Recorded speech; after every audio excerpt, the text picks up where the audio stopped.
আমি কি বলেছি, এইভাবে তোমরা তোমাদের হাতটা রাখবা। আমাদের যে অ্যাপেক্সটা এটা কিভাবে হবে এরকম, ওকে? অ্যাপেক্সটা এইভাবে। আর তোমাদের গ্রেট ভেসেল যেটা, এই যে arch of aorta and 3 branches, so এটা এইভাবে থাকবে, ঠিক আছে? তোমার হাতটা বেসিক্যালি এইভাবে রাখবে, ঠিক আছে? ওকে, এইভাবে সবাই পারবা। এটা কিন্তু হাত এভাবে ভাঁজ করা যাবে না, ওকে? এভাবে ভাঁজ করা যাবে না, হাত একদম ডিরেক্ট স্ট্রেট থাকবে। Your hand should be straight and the apex should be in between the fingers, then it will be like this, okay? এবং এভাবে ধরো, ঠিক আছে? তোমাদের apex should be on the left side and base should be on the right side, মানে left সাইডে বেশি, right সাইডে কম, ওকে? আচ্ছা, ঠিক আছে। আর যখন ধরবা তখন হোল্ড দ্য পেরিকার্ডিয়াম, পুরা পেরিকার্ডিয়াম এইভাবে নিয়ে তারপরে পুরা পেরিকার্ডিয়াম সহ ধরবা। যখন এক্সপ্লেন করবা this is the viscera of heart with pericardium, okay? শুধু this is the viscera of heart বলে বসে থাকলে হবে না, উইথ পেরিকার্ডিয়াম, ওকে? তারপরে apex directed forwards and downwards এভাবে করবা, ঠিক আছে? দেখো, আর কারো কোনো কনফিউশন? আমাকে আবার ভিডিও করো না, শুধু অ্যানাটমিক্যাল পজিশন, ওকে? আচ্ছা, এখন আসো আমরা পেরিকার্ডিয়াম পড়ছিলাম, ঠিক আছে?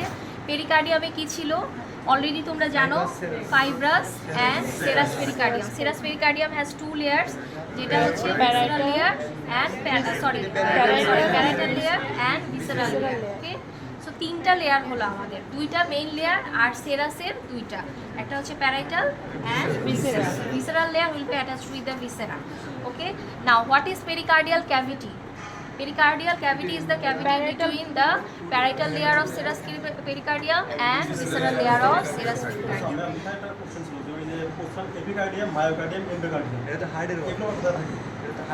এইটা কি বলেছিলাম, wall of the heart is divided into 3 layers, epicardium, myocardium and endocardium, ঠিক আছে? এটা মানে কি হোল হার্টের যে তোমরা যে হিস্টোলজিক্যাল স্ট্রাকচার পড়ো, ঠিক আছে? এপিকার্ডিয়াম, মায়োকার্ডিয়াম, যেটা মাসল লেয়ার সেটা, এন্ডোথেলিয়াম কি তোমাদের সিম্পল স্কোয়ামাস এপিথেলিয়াম, ঠিক আছে? লাইনিং এপিথেলিয়াম যেটা, ঠিক আছে? আচ্ছা, এখন আসো এই পেরিকার্ডিয়াল ইফিউশন বা পেরিকার্ডিয়াল ফ্লুইড অ্যাকুমুলেশন হবে কোথায়? এই পেরিকার্ডিয়াল ক্যাভিটিতে, ঠিক আছে? এখন পেরিকার্ডিয়াম থেকে কি পড়ার আছে তোমাদের? এখানে যে সাইনাসগুলো পড়তে হবে। সাইনাস কি আমরা বলেছিলাম? Transverse sinus, right?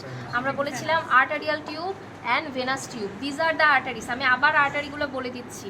এটা দেখো, এটা হচ্ছে অ্যাসেন্ডিং অ্যাওর্টা, হ্যাঁ, which arises from the left ventricle, okay? And pulmonary trunk which arises from the right ventricle, okay? এই যে যদি মনে না থাকে দেখবা পালমোনারি ট্রাঙ্কটা দেখবা, okay? This is arising from the right ventricle, okay? And ascending aorta is arising from the left ventricle, clear?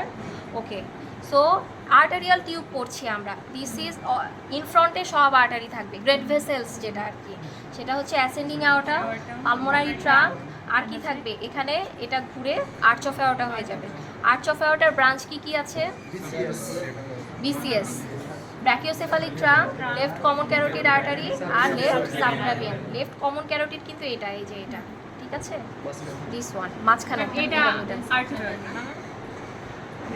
হ্যাঁ, এটা আর্চ অফ অ্যাওর্টা, এই যে তিনটা, ঠিক আছে? আর এটা কি? Left subclavian, and this is descending thoracic aorta, নিচে নেমে যাবে এভাবে, ঠিক আছে? আর এগুলো কি? These are pulmonary artery which are the branch of pulmonary trunk. Pulmonary trunk থেকে right and left artery, pulmonary artery হয়ে যাবে। So this is the right সাইডের pulmonary artery, this is the left সাইডের pulmonary artery. And these distorted things, here we can't see the veins properly, but these distorted things are 4 veins, right and left, both side e 2টা করে, 2 veins on each side, 2 right pulmonary vein, 2 left pulmonary vein, okay? So this is the venous part or venous tube and this is the arterial tube, okay? তোমরা অনেক সময় কি করো, আর্টারির ভিতর দিয়ে sinus দেখাতে চেষ্টা করো, এটা বেসিক্যালি না। তোমরা দেখবা আর্টারিটা শেষ হবে, এরপরে তুমি সাইনাস দেখাবা, ট্রান্সভার্স সাইনাস, ওকে? তুমি যখন যেটাই দেখাবা, you have to place the heart in anatomical position, এইভাবে, transverse sinus, okay? This is transverse sinus. আচ্ছা, ট্রান্সভার্স সাইনাস থেকে কি লাগবে? ইম্পর্টেন্স লাগবে, বাউন্ডারি লাগবে, হ্যাঁ, ক্লিনিক্যাল ইম্পর্টেন্স লাগবে এবং বাউন্ডারি লাগবে, ওকে, বাউন্ডারি কি, সামনে কি থাকবে, পালমোনারি ট্রাঙ্ক, তারপর নিচে কি থাকতেছে আমাদের লেফট অ্যাট্রিয়াম থাকতেছে, নিচে দেখো লেফট অ্যাট্রিয়াম থাকে, পার্ট অফ রাইট অ্যাট্রিয়াম থাকে, পিছনে কি থাকবে পালমোনারি ভেন্স থাকবে, উপরে কি থাকবে, উপরেও হচ্ছে তোমার এই যে ভেসেলগুলো অ্যাকুমুলেশন হবে, ওভারল্যাপ হবে, ঠিক আছে। সো বর্ডারটা লাগবে, ওকে, কিভাবে বাউন্ডারি ফর্মেশন হচ্ছে অ্যান্টিরিয়রলি, পোস্টেরিয়রলি, ইনফিরিয়রলি, সুপিরিয়রলি, ঠিক আছে। এবং হ্যাঁ উপরে এই যে তোমার আর্টারিগুলো এভাবে ওভারল্যাপ হবে, এই যে এখান থেকে, যেহেতু এই যে দেখো সামনে কি আর আমাদের লার্জ ভেসেল, গ্রেট ভেসেল যেগুলো সেগুলো, তারপরে এগুলো কি উপরে একটা সেপ্টাম হয়ে এরপরে নিচে এই যে পালমোনারি ভেন্সগুলো হচ্ছে, ঠিক আছে। বেসিক্যালি সামনে পিছনে এবং অ্যান্টিরিয়রলি, পোস্টেরিয়রলি, ইনফিরিয়রলি, এটা বললেই এনাফ, ঠিক আছে। আচ্ছা, এখন আসো ট্রান্সভার্স সাইনাসের ইম্পর্টেন্স কী ছিল আমাদের, এটা ডিউরিং কার্ডিয়াক সার্জারি আমরা এখান থেকে একটা লাইগেচার নট করে দিই সামনের দুইটা রেড ভেসেল কে বেঁধে দেওয়ার জন্য, ঠিক আছে। কি কি ভেসেলকে আমরা লাইগেচার করি, ascending aorta and pulmonary trunk, ঠিক আছে। সো এটা ইম্পর্টেন্স, ওকে। এইটা transverse sinus very very important, transverse sinus থেকে সব পড়তে হবে, everything is important in case of transverse sinus, ঠিক আছে। আচ্ছা, অবলিক সাইনাস আমি বলেছি দেখাবা কিভাবে, এই যে এভাবে এভাবে একটা ইয়ে নিবা, তারপরে পিছনে এভাবে দেখাবা, ঠিক আছে। ওকে, এটা জাস্ট উল্টা করে এভাবে দেখাবা, ঠিক আছে। আচ্ছা, হ্যাঁ এইটা জাস্ট এই যে তোমার এই আংটাটা এভাবে উল্টা করে এইভাবে দেখাবো। Oblique sinus is not that much important, শুধু জেনে রাখবা কিভাবে ফর্মেশন হয়। Space below that. Space below